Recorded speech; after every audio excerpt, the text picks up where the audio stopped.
اللہ اللہ اللہ اللہ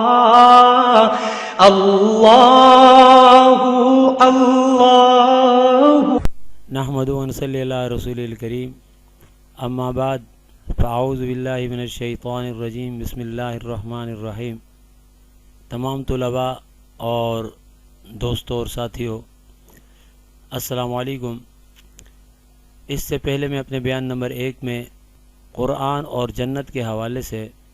پارہ نمبر 1، 2 اور 3 کے 6 مختلف مقامات پر جنت کا ذکر کر چکا ہوں۔ آج کے اس بیان نمبر 2 میں آپ کے سامنے سورہ آل عمران پارہ نمبر 4 کی 2 آیات پیش کروں گا، بلکہ 3 آیات پیش کروں گا، آیت نمبر 133، آیت نمبر 134 اور آیت نمبر 136۔ ان آیات میں بھی اللہ تعالیٰ قرآن پاک میں جنت کا ذکر فرما رہے ہیں۔ جنت اللہ کا زبردست مہمان خانہ ہے اور اللہ اپنے بندوں سے محبت کرتا ہے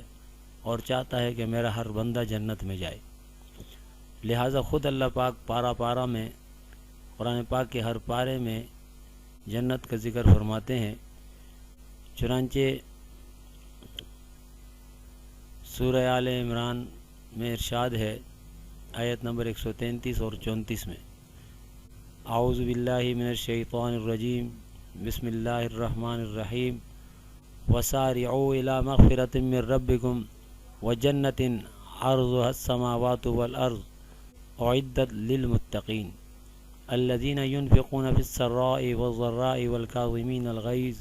والعافین عن الناس واللہ يحب المحسنین۔ اور دوڑو بخشش کی طرف اپنے رب کی اور جنت کی طرف جس کا عرض یعنی چوڑائی ہے آسمان اور زمین، تیار ہوئی ہے واسطے پرہیزگاروں کے جو خرچ کیے جاتے ہیں خوشی میں اور تکلیف میں، دبا لیتے ہیں غصہ اور معاف کرتے ہیں لوگوں کو۔ اللہ چاہتا ہے نیکی کرنے والوں کو۔ ان 2 آیات شریفہ میں دیکھیں اللہ تعالیٰ خود اپنے بندوں کو جنت کی دعوت دے رہے ہیں، رب ہو کر اللہ دعوت دے رہے ہیں۔ اللہ کو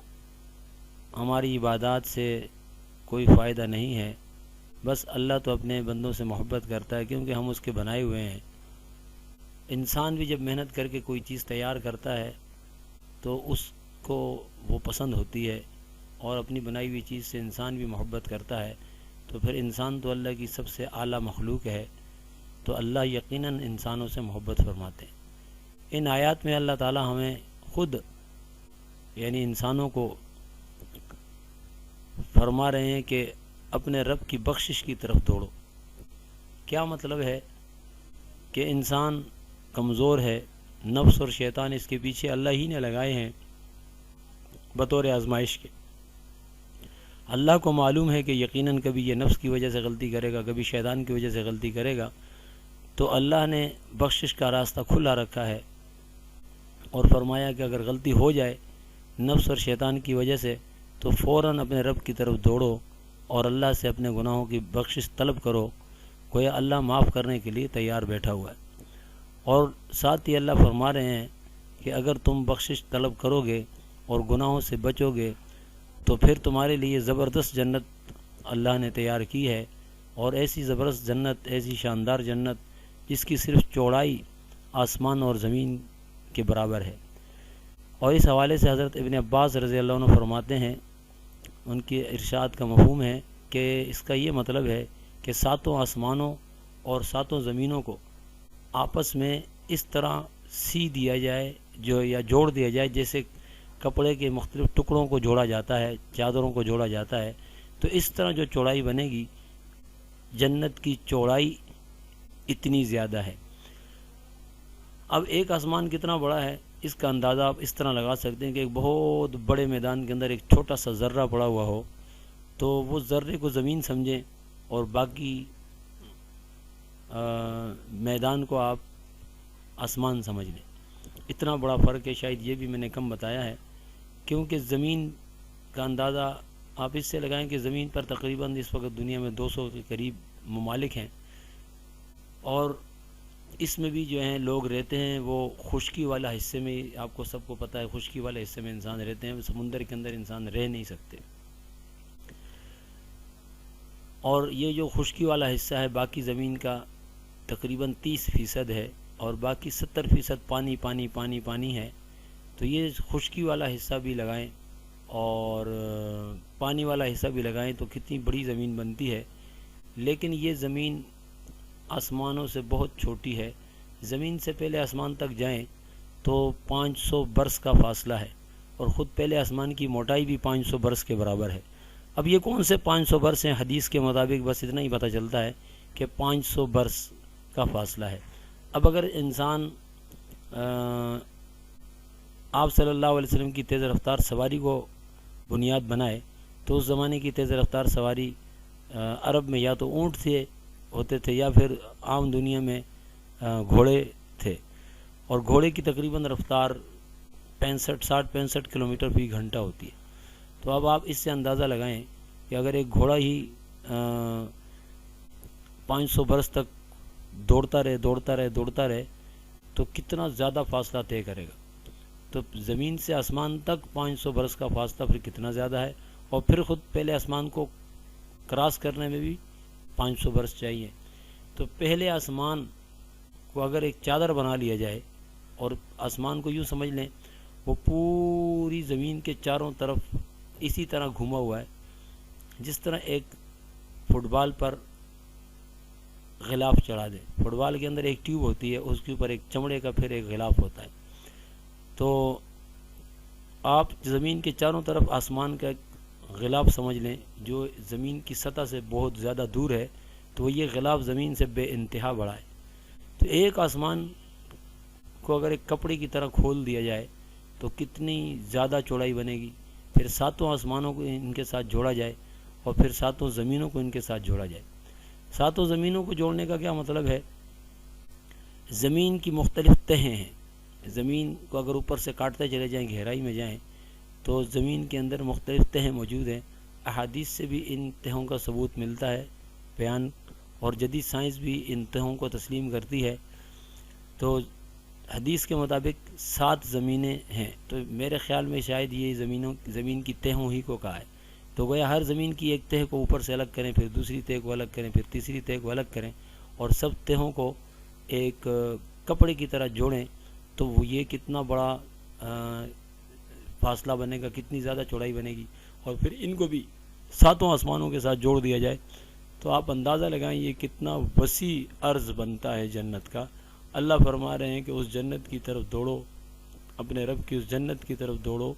جس کی چوڑائی اتنی وسیع ہے، تو لمبی کتنی زیادہ ہوگی اس کا ہم اندازہ نہیں لگا سکتے۔ اور تیار کن کے لیے کیا؟ اللہ نے واضح فرما دیا کہ تیار کیا اللہ نے یہ پرہیزگاروں کے لیے، یعنی متقین کے لیے۔ اعدت للمتقین یعنی پرہیزگاروں کے لیے تیار کی ہے۔ اور پرہیزگار کون ہیں؟ پرہیزگار پرہیز کرنے والے۔ کس چیز سے پرہیز کرنے والے؟ گناہوں سے پرہیز کرنے والے، اللہ کی نافرمانی سے پرہیز کرنے والے، اللہ کی رسول کی نافرمانی سے پرہیز کرنے والے۔ تو گناہوں سے اگر ہم پرہیز کریں گے تو اللہ تعالی ہمیں جنت میں پہنچا دیں گے، اور ایک ایک انسان کی جنت بہت ہی وسیع ہوگی، کم سے کم جنت اس دنیا کے برابر ہوگی۔ اور ساتھ میں اللہ نے گناہوں سے پرہیز کے علاوہ دیکھیں شروع میں یہ کہا کہ دوڑو اپنے رب کی بخشش کی طرف۔ تو اس سے یہ بھی پتہ چلتا ہے کہ گناہ انسان سے تو ہوگا تبھی تو بخشش طلب کرے گا، نافرمانی اس سے ہوگی تبھی تو بخشش طلب کرے گا۔ تو یہاں یہ مطلب نہیں کہ گناہ ہو ہی نہیں، تو ایسے تو صرف انبیاء ہوتے ہیں، غلطیاں ہوں گی، لیکن اللہ یہ چاہتا ہے کہ میرے بندے سے غلطی ہو جائے تو یہ میری طرف دوڑے اور مجھ سے بخشش طلب کر لے۔ یہی جنت کی طرف دوڑنا بھی ہے۔ اور مزید کیا خوبی بتائی ہے ان لوگوں کی کہ ڈرتے ہیں اللہ سے، یعنی پرہیزگاری کرنے کا یہ مطلب ہے کہ نافرمانی سے بچتے ہیں کیونکہ اللہ سے ڈرتے ہیں۔ اور دوسری کیا خوبی ہے کہ جو خرچ کیے جاتے ہیں خوشی میں اور تکلیف میں، اللہ کے راستے میں خرچ کرتے ہیں، جب ان پر خوشی ہوتی ہے تب بھی اللہ کے راستے میں خرچ کرتے ہیں، جب کوئی تکلیف ہوتی ہے تو تب بھی اللہ کے راستے میں خرچ کرتے ہیں، اور روکتے نہیں اپنے مال کو، دبا لیتے ہیں غصہ، یعنی کبھی کوئی کسی کی طرف سے تکلیف پہنچتی ہے اور اس کی وجہ سے غصہ آ جاتا ہے تو غصے میں بھی اللہ کی نافرمانی نہیں کرتے اور دوسرے پر ظلم نہیں کرتے اور اپنے غصے کو دبانے والے ہوتے ہیں، اور معاف کرتے ہیں لوگوں کو، معاف کرتے ہیں، یعنی ضروری نہیں کہ ہر بات پہ بدلہ ہی لیا جائے، دوسروں کو معاف کر دینا ہی اللہ کو پسند ہے۔ تو ایک خوبی یہ بھی ہے پرہیزگاروں کی، اہل جنت کی، کہ یہ غصے کو بھی دباتے ہیں، اور دوسرا یہ ہے کہ معاف کرتے ہیں لوگوں کو اگر لوگوں کی طرف سے کوئی تکلیف ان کو پہنچتی ہے، اور اللہ چاہتا ہے نیکی کرنے والوں کو، یعنی اللہ محبوب رکھتا ہے، واللہ یحب المحسنین، اللہ احسان کرنے والوں کو، نیکی کرنے والوں کو پسند کرتا ہے۔ اللہ تعالیٰ مجھے بھی اور سارے مسلمانوں کو جنت کا شوق نصیب فرمائے اور وہ خوبیاں عطا فرمائے جو جنت میں لے جانے والی ہیں۔ دوسری جگہ اللہ تعالیٰ ارشاد فرماتے ہیں آیت نمبر 36 میں،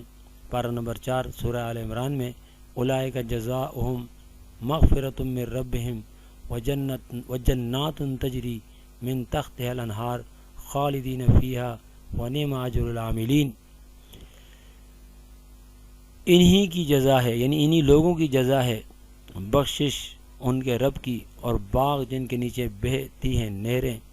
ہمیشہ رہیں گے وہ لوگ ان باغوں میں، اور کیا خوب مزدوری ہے کام کرنے والوں کی،